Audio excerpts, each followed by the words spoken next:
Seja bem-vindo a mais uma aula de língua portuguesa. Hoje falaremos sobre adequação e inadequação linguística. Vamos começar? Você fala sempre do mesmo jeito? Você fala com seus pais da mesma maneira que fala com seus amigos? O seu vocabulário e sua expressão linguística são os mesmos nas redes sociais, no seu trabalho ou na escola?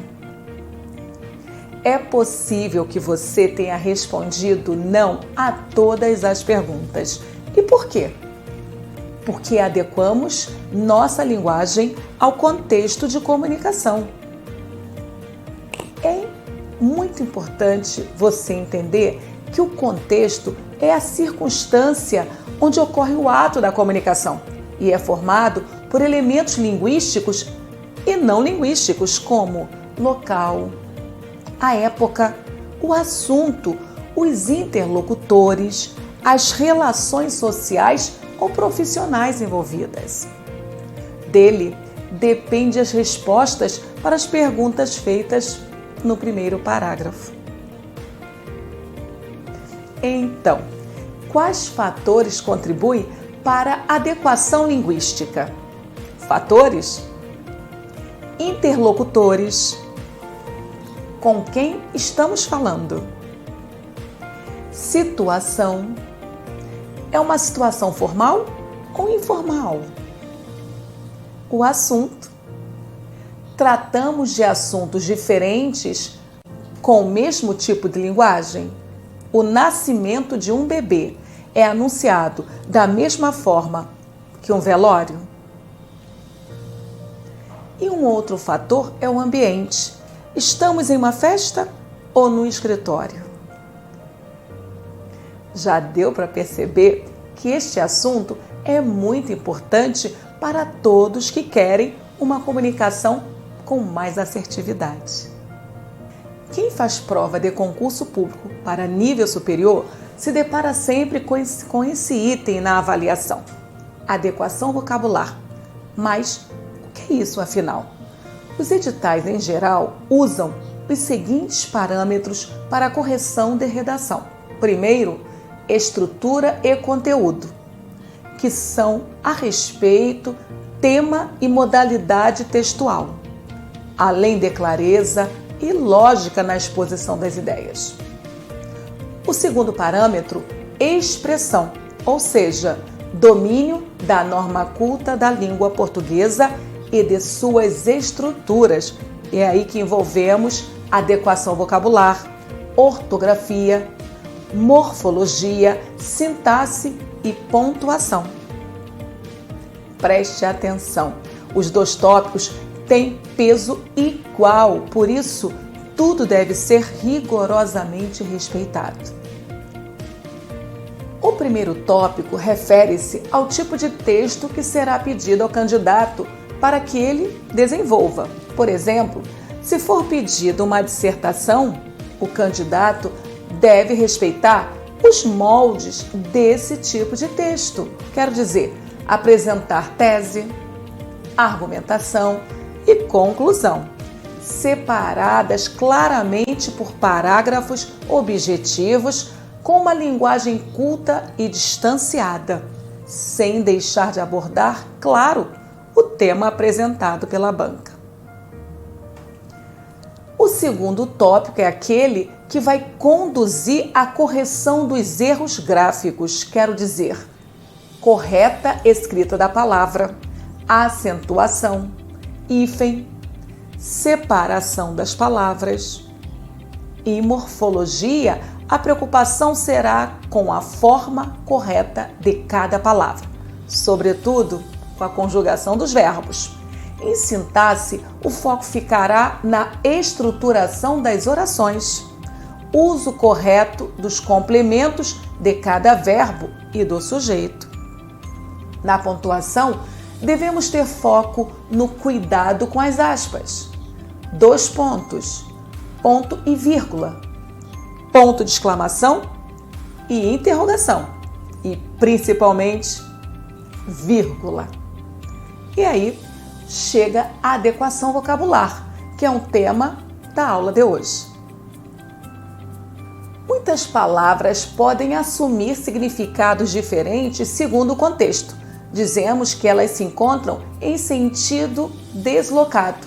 É como dizia Carlos Drummond de Andrade em Procura da Poesia. Cada uma tem 1000 faces sobre a face neutra. E o que isso quer dizer?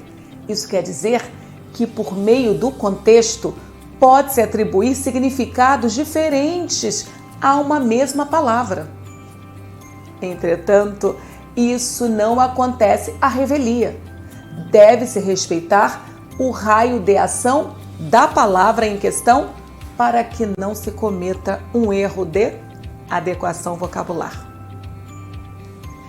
Agostinho Dias Carneiro, em seu livro Redação em Construção, descreve 6 critérios de adequação vocabular. Veremos agora um por vez. Primeiro critério, adequação ao referente. Esse critério baseia-se na utilização de vocábulos gerais frente a vocábulos específicos. O exemplo que o autor dá é a palavra ver, que tem emprego mais amplo que, por exemplo, observar, contemplar, distinguir, espiar, fitar e etc. Se eu disser, por exemplo, Pedro está muito triste com a separação, por isso foi à praia, sentou-se na areia e viu o sol. Certamente causará estranhamento no interlocutor. Ao passo que, se eu disser Pedro estava muito triste com a separação, por isso foi à praia, sentou-se na areia e contemplou o sol. Nesse momento, não haverá nenhum problema na comunicação, porque houve adequação quanto ao uso do vocábulo. Segundo critério, adequação ao ponto de vista. Aqui serão levados em consideração os vocábulos positivos, neutros e negativos. Atenção! Em você me dê um café gelado. A palavra gelado assume valor negativo. Entretanto, assumirá valor positivo em um outro contexto. Por exemplo, depois do trabalho, vamos tomar uma cerveja gelada? Isso faz toda a diferença. Terceiro critério, adequação aos interlocutores. Há nesse critério 4 tipos de seleção vocabular. Quanto à atividade profissional, devemos usar os jargões adequados. Quanto à imagem social de um dos interlocutores, ou seja, um chefe de Estado se expressa como se espera de alguém que ocupa tal cargo. Quanto à idade, com o uso de vocábulos modernos, luminária, ou antigos, abajur. Vai depender de quem estiver ouvindo o seu texto. E quanto à origem dos interlocutores?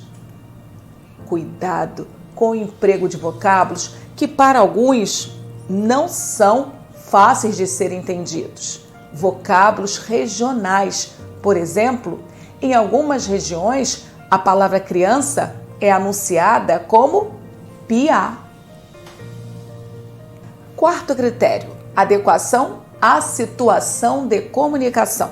Nesse momento, refere-se esse critério ao uso de vocábulos formais ou informais e ainda aos estrangeirismos.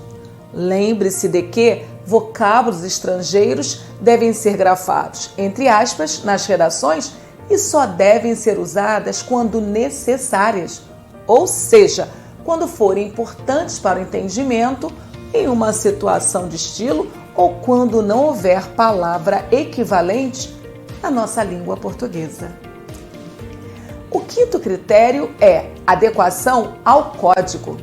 É relevante para esse critério a correção não só ortográfica, mas também semântica. respeitando o significado dicionarizado. Importante ressaltar que os empregos de moda devem ser evitados, pois em nada contribui para o real enriquecimento de um idioma. Vamos para um exemplo? Acompanhe. Colocar no lugar de apresentar, assim como assumir em lugar de responsabilizar-se. Analisando os exemplos, vou colocar aqui um problema. Melhor seria apresentar. Outro exemplo? Se der errado, eu assumo. Mais adequado? Responsabilizo-me. Somam-se a esses casos os parônimos e os homônimos, homógrafos e homófonos. Chegamos ao sexto critério, adequação ao contexto. Fica atento a isto, porque é muito importante. As situações textuais revelam-se nas relações desenvolvidas entre as palavras do texto. Por exemplo, se a relação é de causa e efeito, tropeçar está para cair. Se a relação é de finalidade, livro está para estudar. Se a relação é de parte e todo, rei está para xadrez. Se a relação é de sinonímia, aroma está para perfume. Se a relação é de antonímia, entrar está para sair. E se a relação for de unidade e coletivo, livro está para biblioteca. E se a relação for de objeto e ação, cadeira está para sentar. Se a relação for de simbologia, pomba está para a paz. Logo, observamos que o uso do vocábulo fora de um desses critérios gera erro de adequação vocabular. Logo, fique atento a isto. A matéria adequação vocabular é muito mais ampla do que nós pensamos. Então, devemos estudá-la com perícia e constância. Até a nossa próxima aula.